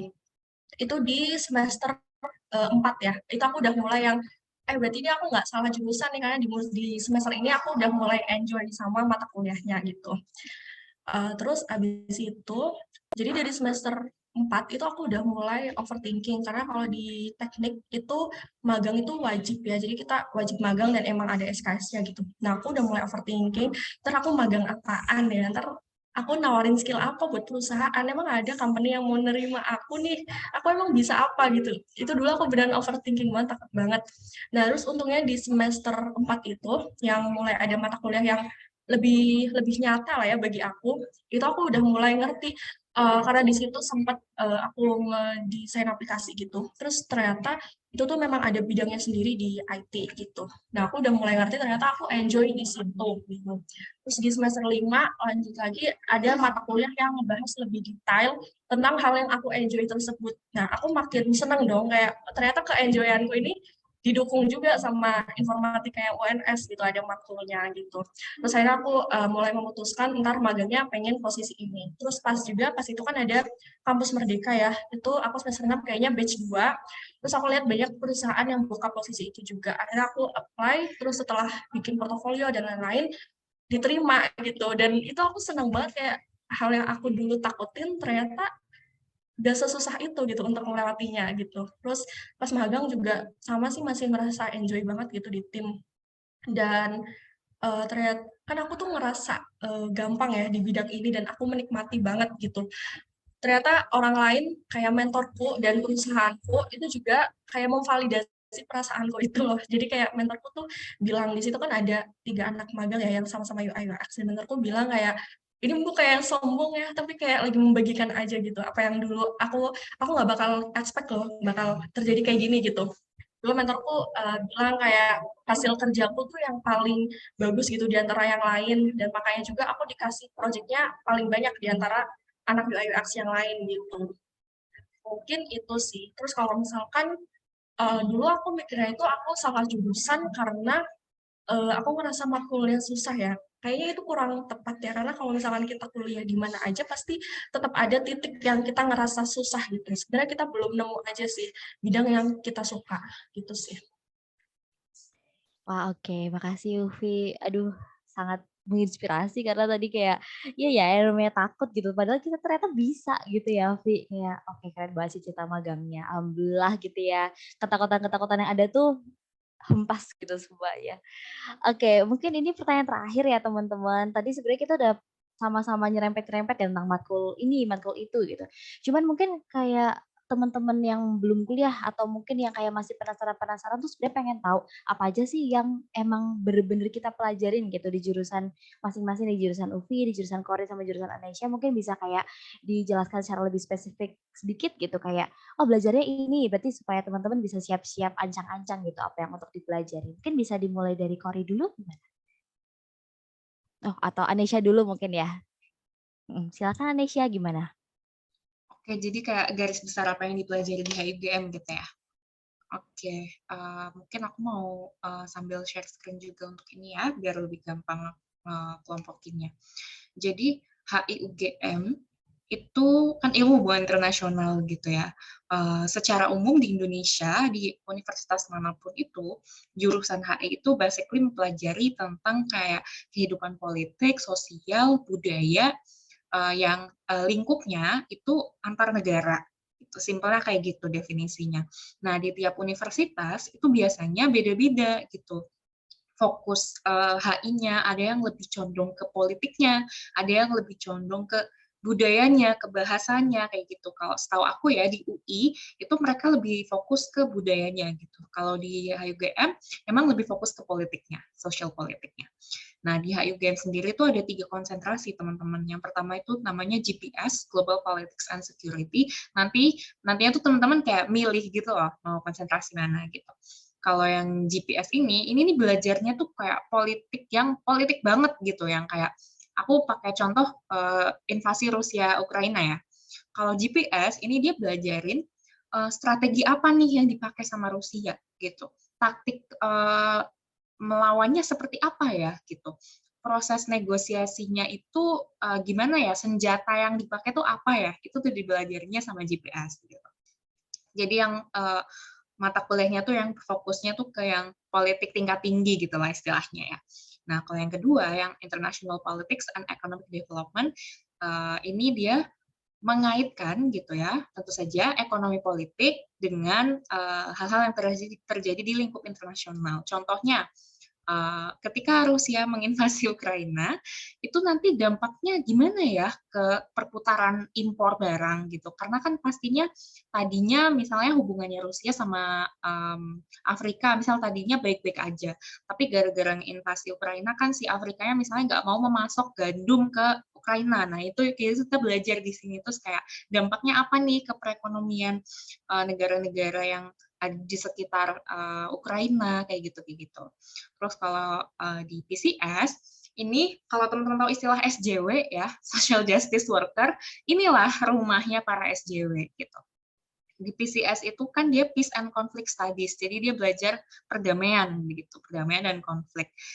Dilihatnya itu dari sisi relasi kemanusiaannya gitu. Jadi kalau ngelihat kasus Rusia Ukraina yang dipikirin pertama kali itu bukan ekonominya, bukan strateginya, tapi korbannya gitu. Dan orang-orang yang terdampak kayak gitu ya. Terus apa sih dampaknya terhadap kayak perempuan gitu. Perempuan itu kan apa ya? Maksudnya kelompok yang paling tertindas gitu kan di perang itu sendiri dan kayak pada akhirnya ketika teman-teman masuk PCS, kalian akan melihat bahwa ternyata yang tertindas itu nggak cuma masyarakat gitu, tapi bahkan tentara Rusianya pun tertindas karena kan sebenarnya mereka juga nggak mau perang gitu kan, mereka perang karena diminta sama ya presidennya gitu. Jadi di PCS ini melihat esensi perdamaian dengan lebih lebih dalam gitu.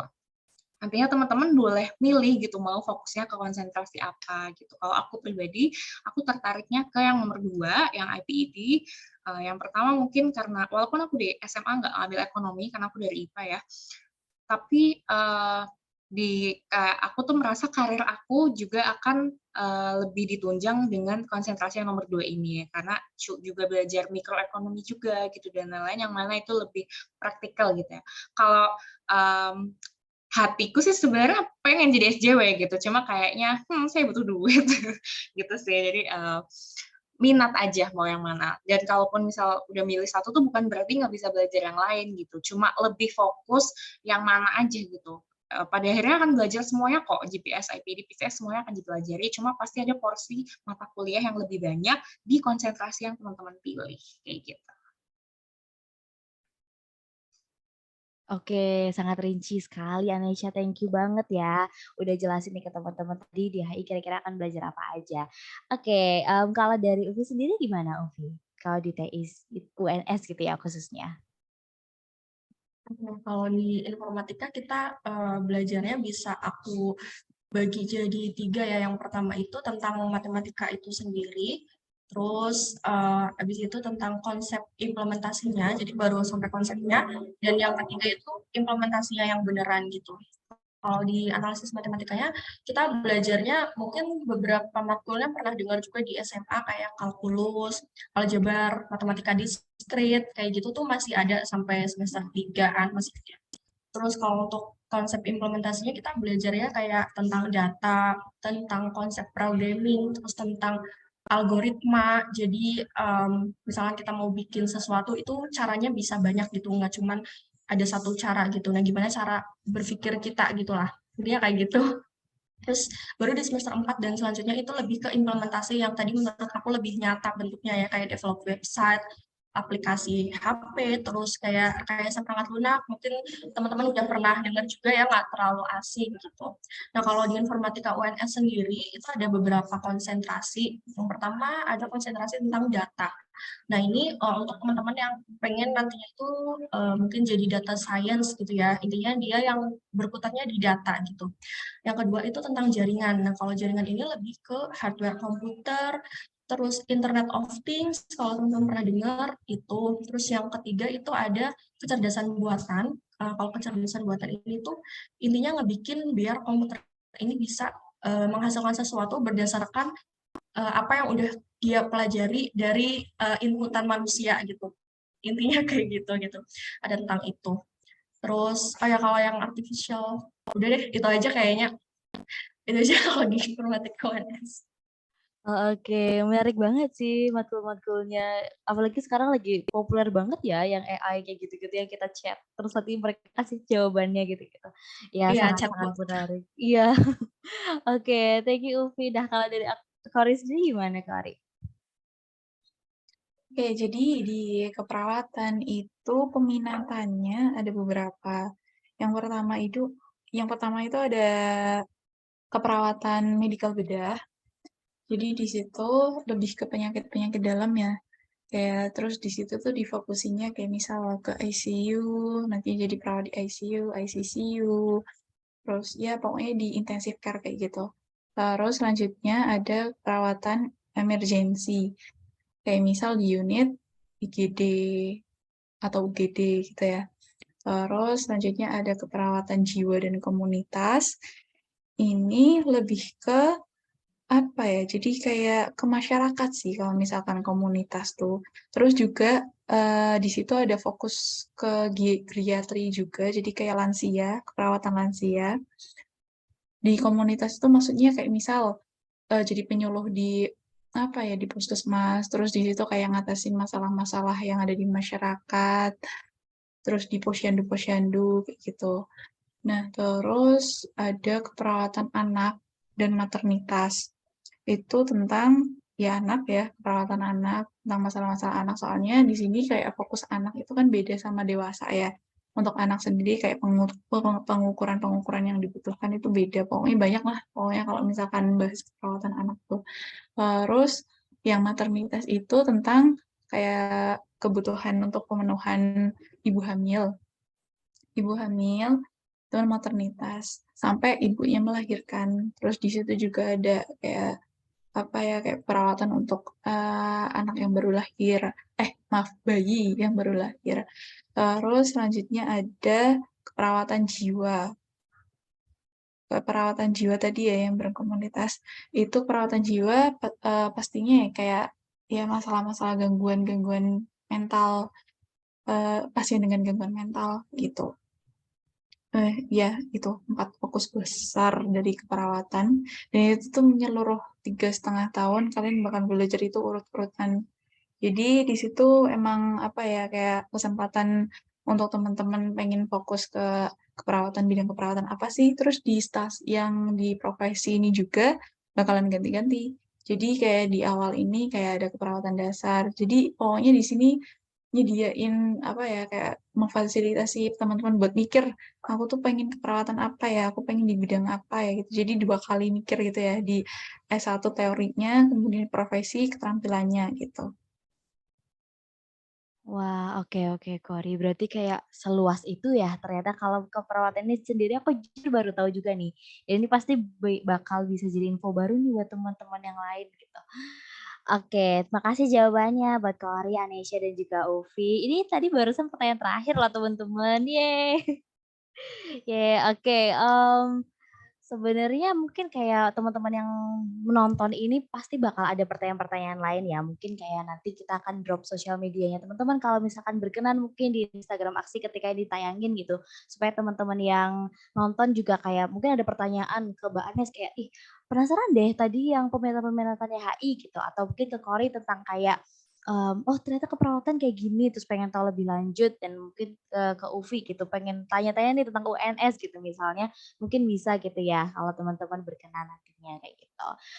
Mungkin sebelum menutup ini sebenarnya ada request dikit, tapi cukup demanding sebenarnya. Kayak dari Anesha, Kori, sama Ufi mungkin bisa kayak menyampaikan kata-kata motivasi gitu buat teman-teman yang nonton, karena kan mereka bentar lagi menghadapi apa ya kayak the moment of truth gitu ibaratnya kayak mau UTBK gitu, mau SNBT gitu.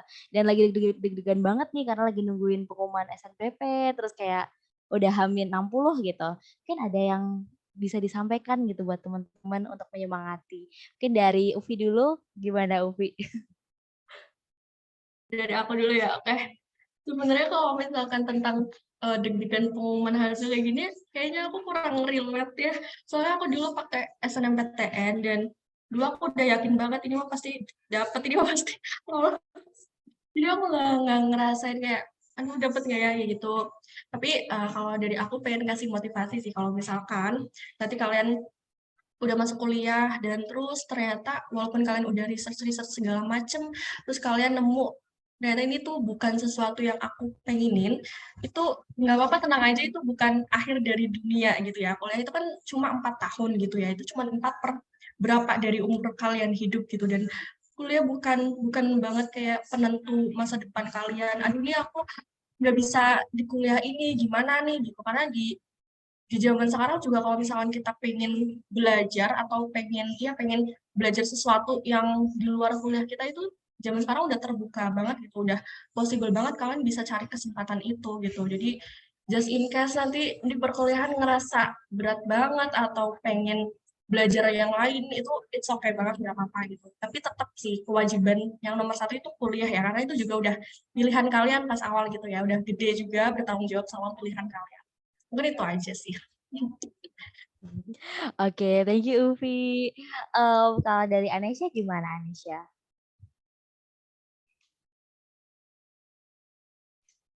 Ini maksimal berapa menit ya jawabnya biar Wah, saya tidak. menarik nih kayak mau pidato nih. Senyamannya aja Anesha boleh kok, yang panjang boleh, pendek aja juga boleh.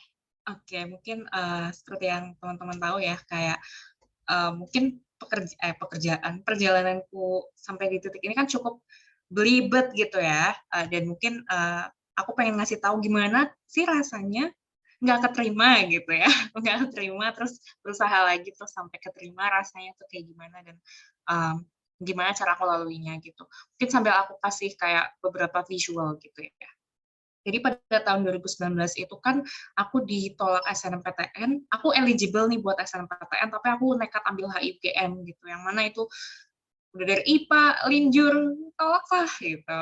Kayak aku udah tahu itu akan ditolak, tapi aku ya udah HIUGM gitu, dan itu ditolak. SBM-nya akhirnya aku coba di pilihan lain gitu yang aku kira aku bisa di situ, tapi pun itu ternyata aku nggak bisa survive di sana kan. Setelahnya juga ditolak gitu. Jadi 2019 itu kayak aku bahkan pernah ngomong ke diriku sendiri kayak aku pengen dari dulu selalu diterima di SMP, SMA manapun yang aku pengen. Kok kayak aku belum pernah gagal ya gitu. Aku tuh kayak cuma mikir doang. Blek dikasih tuh habis itu 2019 nih gagal gitu. Sebenarnya yang paling susah itu kan ngasih tahu orang tua ya kalau misalnya belum dapet gitu. Itu sih yang jadi susah banget gitu. Tapi kayak oke, ya udah aku akan istirahat gitu. Aku akan istirahat sambil ngejalanin apa yang bisa aku jalanin dan aku merasa nggak ada salahnya untuk aku coba lagi. Walaupun mungkin ada yang bilang buang-buang waktu, buang-buang energi atau apa. Tapi buat aku nggak ada ruginya. Aku sempat kuliah di tempat lain pun itu nggak ada ruginya. Aku kenal teman baru, aku kenal perspektif baru yang mana ya udah nggak masalah. Aku lulusnya beda setahun dari teman-teman angkatanku nggak masalah gitu. Aku sudah menganggap itu sebagai konsekuensi dan nggak bikin aku jadi menyedihkan juga gitu. Jadi that's why aku coba lagi dan 2020 alhamdulillahnya diterima kan ya di HUGM gitu. Aku coba aktif di di organisasi-organisasi lain. Pun teman-teman, kalaupun teman-teman pada akhirnya memilih untuk coba lagi dan dapat, itu tuh bukan berarti worries-nya tuh selesai, itu tuh enggak gitu. Tapi at least ya nggak ada salahnya buat kita untuk mengejar selama ada resource-nya gitu ya. Maksudnya ada orang tua teman-teman mendukung dan dari teman-temannya emang mau untuk coba lagi. Dan nggak harus gitu. Kalau emang teman-teman udah merasa nantinya nih ya, amit-amitnya, aku sih berharap teman-teman dapat di pilihan pertama kalian gitu. Tapi kalau kalian keterima di pilihan kedua atau ketiga, dicoba dijalanin dulu aja. Banyak kok teman-temanku yang kasusnya malah jadi ternyata cocok banget di situ. Jadi ternyata emang ya itu jalan dari Tuhan ke situ. Yang paling tahu kan teman-teman, apakah mau coba lagi atau enggak, itu tuh nggak bisa dibandingin sama pengalamannya orang lain gitu. Jadi itu benar-benar ngaruhnya bisa dipertimbangannya tuh cuma sama pengalamannya teman-teman gitu. Dan kalaupun itu di tempat yang paling teman-teman inginkan, ya tadi gitu, pasti tetap akan ada overwhelm gitu dan lain-lain dan lain-lain. Tenang aja, it's just a phase. Itu cuma fase. Aku yakin di sini kayak Kak Ufi, Kak Kori, Kak Renado, pasti semuanya pernah ngerasain kayak aduh capek kuliah kayak gitu. Tapi bukan berarti kita nggak mau kuliah gitu kan. Kita semua tahu kenapa kita capek dan mungkin tipsnya aja sih bersiap-siap buat kuliah itu bukan cuma nyiapin SBMPTN, bukan cuma nyiapin otak, tapi nyiapin mental juga sih teman-teman gitu, karena pastinya akan beda banget gitu cara berteman, cara mempertahankan teman gitu, dan gimana caranya jadi orang yang nggak enakan, itu tuh penting banget gitu, karena ada berbagai permasalahan hidup gitu ya sebagai orang yang menginjak dewasa yang pastinya akan dihadapi teman-teman di dunia perkuliahan. Jadi nikmati, pakai waktunya untuk siap-siap secara fisik dan mental gitu dan semoga teman-teman juga bisa legowo dengan usahanya teman-teman sih nanti dan ya see you di tempat pilihannya teman-teman nanti. Oke. Wah, kita jadi kayak tahu prosesnya Anesha nih gitu, dan itu keren banget sih, Nes, kayak apalagi kayak kita bertiga kayaknya melihat gitu ya saat itu, kayak kita tahu gitu seberapa keras gitu Anesha kayak berjuang gitu, keren banget sih untuk ada di saat sekarang dan kayak emang bener kayak nasib orang beda-beda gitu ya, kayak everybody has their own timeline gitu, beda-beda dan ternyata Anesha kayak butuh waktu sedikit lebih banyak gitu untuk sampai di titik yang dia mau gitu, tapi kalau sekarang udah bahagia, ikut seneng gitu. Oke, thank you ya Anesha, kata-kata buat temen-temen aksi nih. Kemudian terakhir, kalau dari Kori sendiri gimana? Oke, jadi buat teman-teman yang sedang berjuang untuk masuk ke jurusan dan juga universitas impian masing-masing. Aku setuju banget untuk kata-kata yang disampaikan oleh Ufi sama Anes. Jadi apa ya? Takdir orang beda-beda, jalan cerita orang tuh beda-beda. Amor fati ya, mencintai takdir. Ya sih. Jadi apa? Teman-teman untuk setiap takdir itu emang beda-beda. Terus waktu juga beda-beda. Mungkin belum dapat tahun ini bisa dapat tahun depan. Bahkan ada yang udah semester 4 baru pindah kayak ngerasa ini salah, pindah jurusan ada yang kayak apa ya, udah S1 udah dapet gelar tapi ngerasa apa ya, itu bukan passion aku, itu bukan aku nggak suka di sini, ganti ambil sekolah lagi, ada. Kayak banyak banget cerita gitu loh teman-teman.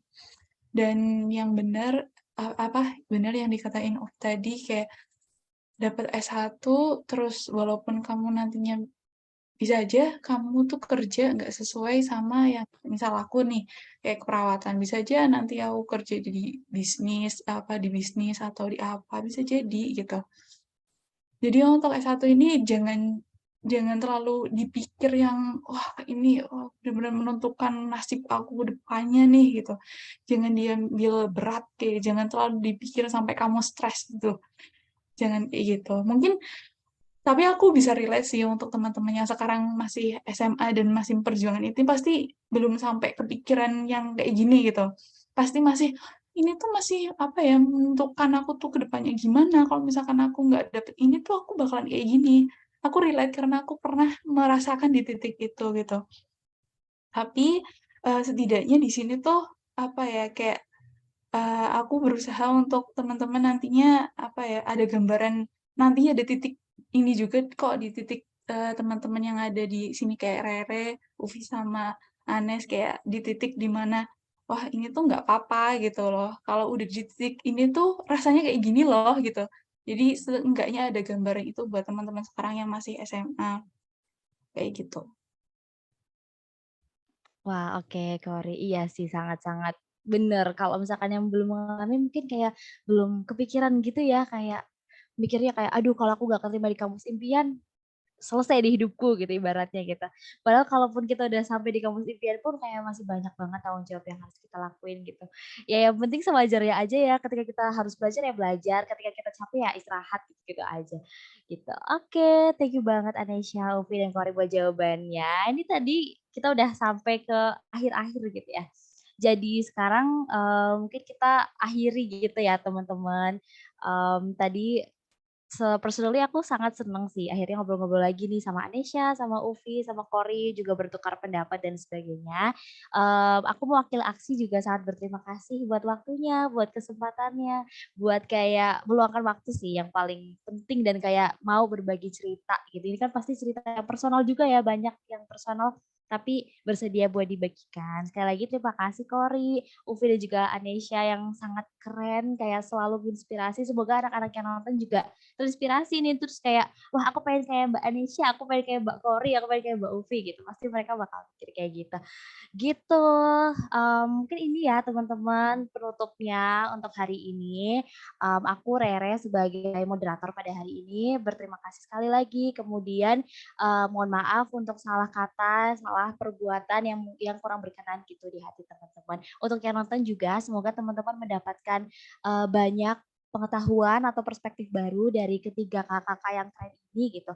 Dan semoga setelah melihat ini pun kayak semakin terdorong gitu untuk semangat belajar dan mengupayakan kampus-kampus impian dan jurusan-jurusan yang diinginkan gitu. Gitu.